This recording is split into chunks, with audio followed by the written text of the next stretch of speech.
Bonjour, bienvenue à mon vidéo du mois d'octobre, juste avant l'Halloween. Ça fait un petit bout, on a eu quelques demandes là, sur notre site internet à ce que je fasse une vidéo. J'ai pris un petit peu plus de temps que d'habitude, puis là j'ai un long vidéo aujourd'hui. Il va être un petit peu plus long que d'habitude parce que j'ai 3 gros sujets. Là, avant qu'on commence à rentrer là-dedans, je vais vous expliquer que c'est mon opinion, c'est pas celle de la banque ou de la financière. Donc, au niveau conformité, là, ce ne sont pas des recommandations. Parlez à votre conseiller ou à votre conseillère si vous voulez suivre ces recommandations-là. Ce sont bien mes opinions à moi. Je vais vous parler un peu de chiffres aussi pendant la présentation.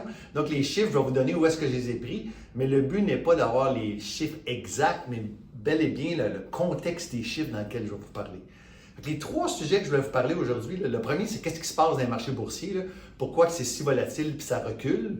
Ou bien ça recule, ça dépend des journées qu'on regarde, là, mais pourquoi que les marchés sont si volatiles. Le deuxième, c'est l'or et les bitcoins. Tout le monde en parle. L'or, c'est la folie furieuse. Là. Il y a même des pays, supposément, qu'il y a des gens qui se mettent en ligne pour aller l'acheter. Des belles pièces d'or, comme une de mes pièces que je vous montre ici, là, qui est ma plus belle pièce selon moi, c'est le premier franc français en 1360. C'était fait par Jean Lebon,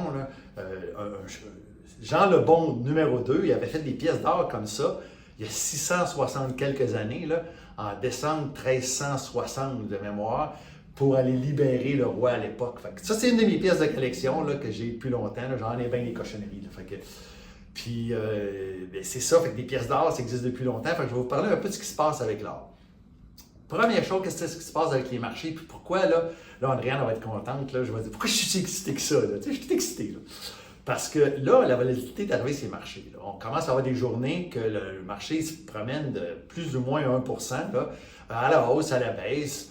Des compagnies qui se font frapper, qui montent tout bas de côté. Puis on a vu un mois de septembre qui était très bon. Puis nous, on a monté, mais moins. Fait que si vous regardez sa lettre financière qu'on vous a envoyée là, pour nos clients, on a fait une performance de 1,5 pour arrondir, alors que l'indice de référence était aux alentours plus que 4. Puis c'est normal, parce que quand les marchés commencent à s'extensionner, quand on commence à avoir une hausse qui est rapide, qui est un peu exponentielle, là, bien ça, c'est des choses que généralement, moi, j'aime pas, puis que j'ai de la difficulté à suivre. Tu sais, pour faire un langage un peu, là, c'est quand l'élastique commence à s'étirer. Je ne suis pas le genre de gars à acheter des compagnies à n'importe quel prix en espérant faire un coup d'argent rapide. J'aime des compagnies qui sont pas chères, qui ont des bons bénéfices, qui versent un dividende. Quand on est rendu dans une période de marché, que le marché il s'extensionne, comme on l'a vu au mois de septembre, rapidement, mais généralement, c'est des compagnies qui ont beaucoup de momentum puis qui sont des compagnies de grande croissance qui vont avoir tendance à monter une vitesse folle. Puis c'est pas mon genre de compagnie. Je vous dis pas qu'on n'en a pas, là. On a du Amazon dans le portefeuille, on a du Microsoft, mais au bout de la ligne, c'est pas des compagnies que je détiens beaucoup dans le portefeuille. Donc, j'ai tendance à tirer la patte dans ces périodes-là. Par contre, si vous regardez qu'est-ce qui se passe depuis quelques jours, les marchés ont une ou 2 bonnes journées, une ou 2 mauvaises journées. Mais généralement, dans les journées que le marché a de la difficulté, je m'en sors très, très bien. Pourquoi? Parce qu'on commence à avoir un marché, on a eu une bonne période, right? On a eu une bonne début d'année, puis beaucoup des gestionnaires de fonds, les gestionnaires de fonds de pension ont de la difficulté à avoir fait une bonne performance. Fait que généralement, en fin d'année, les gestionnaires tendent à vouloir rattraper le gain qu'ils n'ont pas fait, puis ils vont essayer à tout prix d'acheter des titres pour bien paraître. Fait que ça va avoir une vague un peu de continuer la hausse. Mais il y a des gens qui vont en profiter pour vendre. Fait qu'on commence à créer une certaine volatilité dans le portefeuille, puis on commence à créer une certaine divergence entre les titres. C'est ça que j'adore, moi, parce que ça nous permet de différencier les compagnies qui suivent le marché, à tort ou à raison, aux compagnies qui sont sous-évaluées parce que personne ne les regarde, parce que c'est pas à la mode, c'est pas dans les nouvelles, puis c'est plate. Mais c'est des compagnies plates qui sont payantes souvent. Hein? Fait que, on a profité des derniers jours, on a acheté certains titres. Là. Vous allez le voir dans la prochaine lettre trimestrielle. J'ai commencé à replacer le portefeuille. On avait de la liquidité, on a de la quasi-liquidité, dans le sens des titres qui ne bougent pratiquement pas, qu'on peut utiliser pour en profiter dans le marché. Ce qui se passe présentement, on a de surplus de volatilité, puis moi j'adore ça, puis j'espère qu'on va avoir une correction de 5 à 10 % même dans les prochaines semaines, parce que ça va me permettre d'accumuler certaines compagnies encore mieux que ce que je peux faire présentement. Parce que présentement, le marché recule de 1 ou 2 %, puis le lendemain, il remonte d'un demi, d'1 %. Fait que j'aimerais mieux qu'on ait une grosse correction. Puis je dis toujours que c'est un peu comme mes 3 petits cochons. Fait que dans le fond, dans mes portefeuilles, la manière que j'aime gérer, c'est que j'ai mis 3 petits cochons. Okay? Puis on a notre cochon de paille dans la maison de paille, notre cochon dans la maison de bois, puis notre cochon dans la maison de briques. Le cochon dans la maison de paille, là, qui n'a pas besoin du loup, là, qui n'a pas besoin de Jean le Loup pour passer, là, il a juste besoin d'avoir un petit coup de vent, puis là, il se ramasse plus de maison. Mais ça, c'est des corrections de 5 à 10 fait que quand il passe un petit coup de vent, 5 à 10 puis que là, le marché recule, bien, à l'intérieur de notre portefeuille, à l'intérieur de la caisse, on a de la liquidité, puis on en profite. Puis ça arrive pratiquement à toutes les années. Dépendamment, vous allez sur quel site de données, là, ils vont dire que ça arrive aux 10 mois, aux 11 mois, peu importe, ça arrive pratiquement à chaque année qu'on a 5 à 10 de recul. On l'a eu au mois d'avril, là. Fait que c'est arrivé cette année. Puis on en a profité. Quand on a un deuxième coup de vent, beaucoup plus fort, une correction là, de 10 à 20 notre maison de bois, mais là on commence à avoir des petits cochons qui sortent un peu, là on va commencer à rebalancer les comptes. C'est-à-dire que les clients qui ont une pondération, exemple 60-40, 60 de croissance 40, leur 60 va avoir tendance à se faire ébranler par le loup qui va passer la maison de bois, mais on va rebalancer les comptes pour profiter à réacheter des actions qui sont en baisse de 10 à 20 versus les revenus fixes qui ont tendance à bien se tenir. Fait que ça, on s'en occupe pour la majorité de nos clients aussi. On ne l'a pas vécu. Là. Ça fait un petit bout qu'on ne l'a pas vécu. La dernière fois, c'est en 2022. Si on a vraiment le fameux loup qui arrive, là, puis la maison de briques, qu'on parle d'une correction de 20 à 30 et plus, là, qui arrive à peu près une fois aux décennies. Okay? On parle de la première, la maison de paille, c'est à peu près à chaque année, la maison de bois, c'est à peu près aux 2-3 ans, puis la maison de briques, c'est à peu près aux 10 ans, en général. On en a une en 2022. Avant ça, ça dépend de quel marché qu'on regarde, là, mais on n'en a pas souvent. Là, on va avoir, 2020, là, la COVID, bien évidemment, on va avoir tendance à vous appeler puis à commencer à vouloir augmenter les actions. Ben oui, quand c'est pas cher, on en achète. Puis quand les actions plantent à 25-30 c'est le temps d'augmenter dans notre portefeuille. Mais on n'a pas rendu là. Puis je ne m'attends pas à ça non plus. Là, vous allez voir des nouvelles, vous allez entendre parler de la correction qui s'en vient, la correction qui s'en vient. Là. Mais il y a toujours une correction qui s'en vient. Là. Il y a toujours des illuminés là, qui pensent qu'ils savent tout. Là. Comme mon chandail, j'ai un beau chandail de Bruce Dickinson. Là. Le spectacle est fait avec cette petite lumière là, pour mes illuminer. Fait que, faut pas paniquer. Là. La mauvaise nouvelle vend. Elle va arriver la correction de 5 à 10. Il va en avoir une de 10 à 20. Puis une bonne journée, on va en avoir une de bac de 30 à 40. Mais c'est pas grave. On va en profiter, puis on va rebalancer, puis on va acheter quand ça sera pas cher. Mais on est loin de ça. Ce que je m'attends les prochains mois, c'est qu'on ait une bonne fin d'année, mais qu'on ait de la volatilité qui va nous permettre d'acheter des stocks. Fait que c'est un peu ce qui se passe là. Là, vous allez me dire, Trump, il parle de ça. Il y a bien d'autres choses qui se passent, bien évidemment. Les Blue Jays sont en série mondiale. Puis Cole Caulfield, scoping puis prolongation. Mais au bout de la ligne, là, c'est la volatilité des marchés. Les marchés, on commence à s'essouffler, mais on est loin d'un essoufflement. On est loin des ratios de 2000.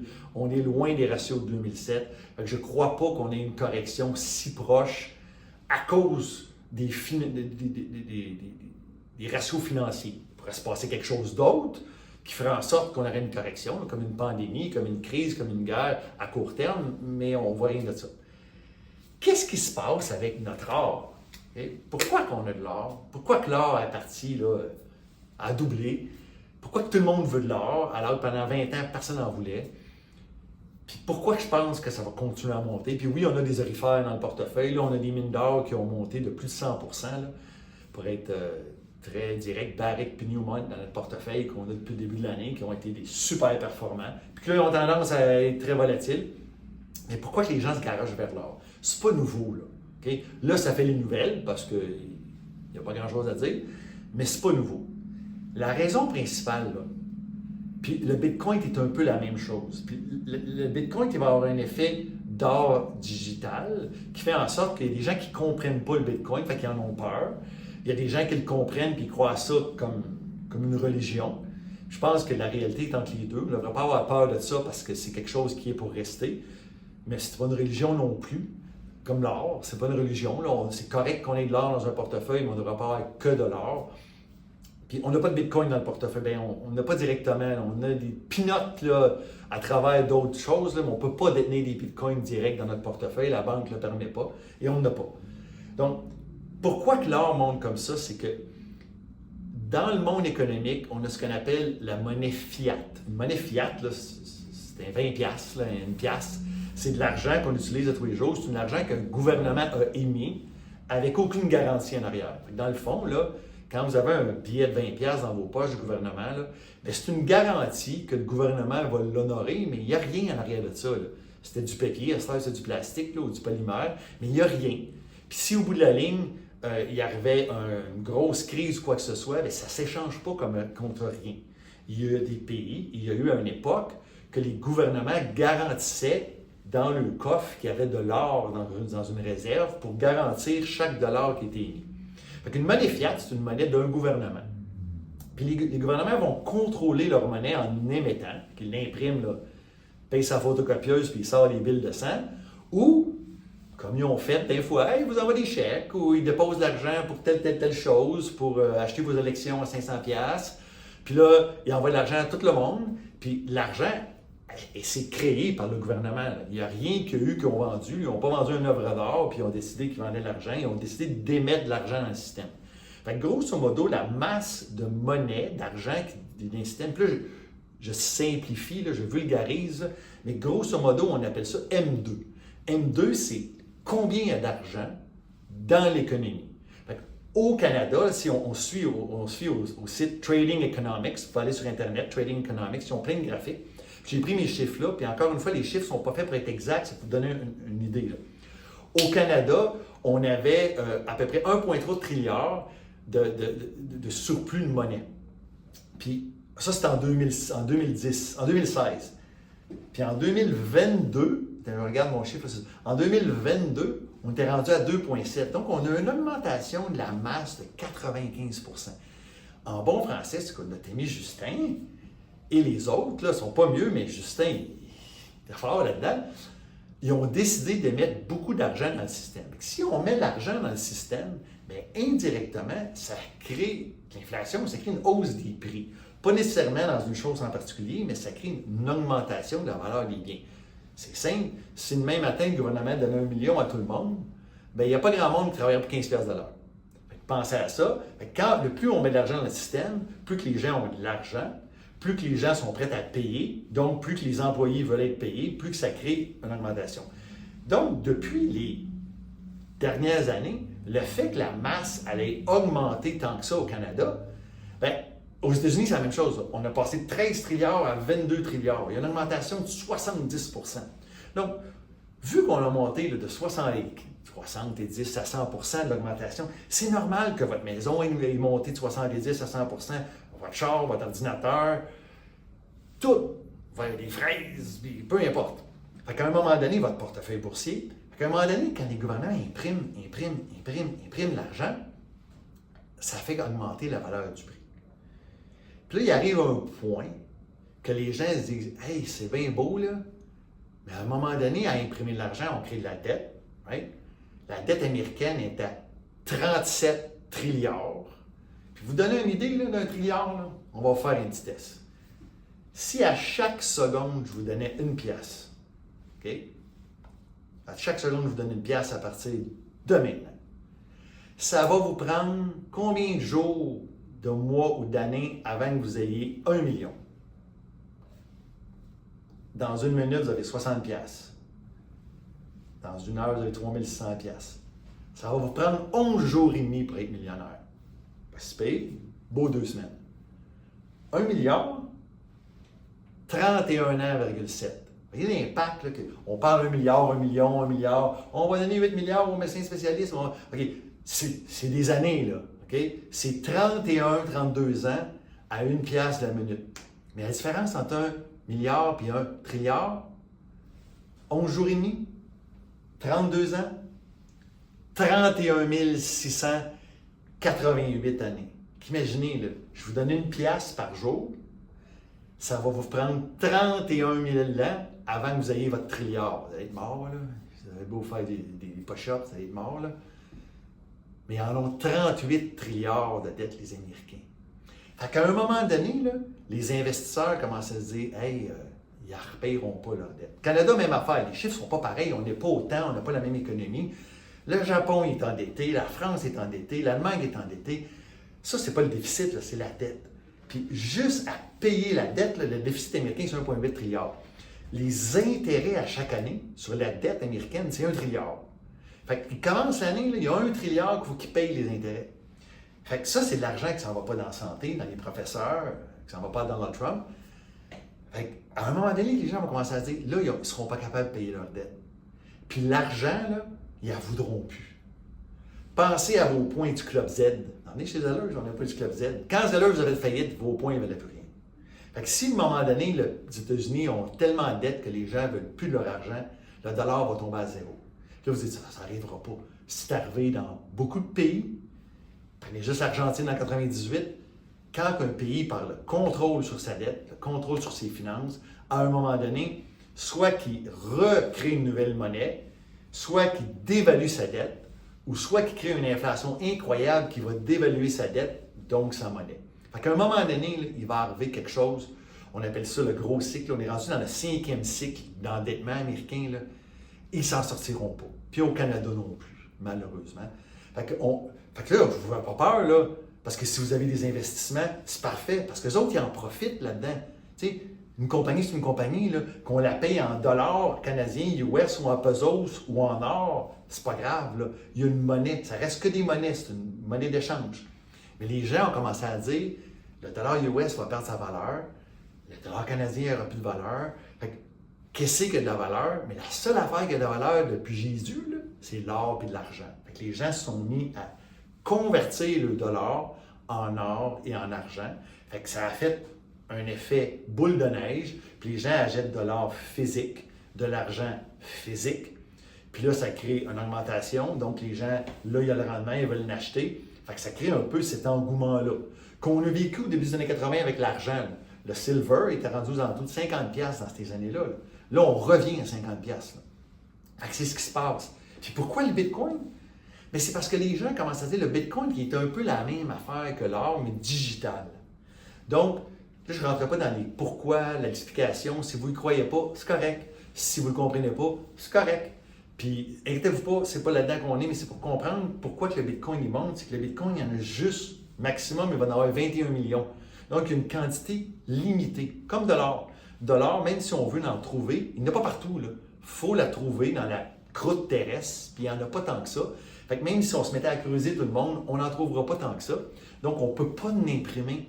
On ne peut pas faire ce que Justin Trudeau a fait, dire juste on va envoyer l'argent au monde. Non, on n'a pas d'or. On ne peut pas faire ça. Le Canada n'a pas tout en passant. Là. Mais des bitcoins, les gens commencent à se dire, bien, s'il y a une quantité limitée, puis il y a plus de gens qui en veulent, les prix vont monter. Fait que les gens ont commencé à se réfugier vers l'or, l'argent et d'autres choses comme ça. Donc, les stocks, le portefeuille en profite. À certaines places, l'immobilier. Au Canada, on a un petit peu plus de difficultés à cause des choses, à cause de la démographie. Présentement, on est plus vieux, mais dans certains autres pays, l'immobilier. Tout ça pour dire que les biens montent. C'est ça qui se passe avec l'or. C'est pas que l'or, tout d'un coup, a d'autres propriétés qu'on n'avait pas. Là. C'est que les gens ont commencé à perdre confiance un peu dans l'administration des gros gouvernements, là, les G7, les G20, à gérer leurs dettes. Ils ont peur à une dévaluation de leur monnaie, ce qui va emmener au fait que ce qu'ils ont sauvé vaut moins. Donc, quand vous pensez, vous dites, ma maison, elle valait 100 000, puis là, on en vaut 300 000, elle a triplé. C'est pas tout à fait vrai. C'est vrai qu'elle a triplé en dollars canadiens, mais c'est le dollar canadien qui a perdu de sa valeur. Vous souvenez-vous, là, pour ceux de Sorel, dans le temps qu'elle allait chez Hurto, mangeait 2 hot dogs, une frite et un coke pour 25 cents, là. Bien, ça existe encore, 2 hot dogs, une frite et un coke, mais ça ne coûte plus 25 cents. Fait que l'inflation est venue quoi? Elle est venue que la valeur du dollar a diminué, donc il en faut plus pour acheter encore 2 roteux avec une patate frite et un coke. Là. Parce que si vous reculez il y a 2000 ans, ça prenait à peu près la même quantité d'or à aujourd'hui pour acheter du vin, de la viande, des céréales, des choses comme ça. Donc l'or n'a pas perdu sa valeur au fil des années, alors que les monnaies en ont perdu. C'est juste ça. Fait que c'est une longue explication, là. Puis j'ai changé vraiment de sujet. Mais juste pour vous dire qu'on le sait ce qui se passe avec l'or, on en a dans le portefeuille.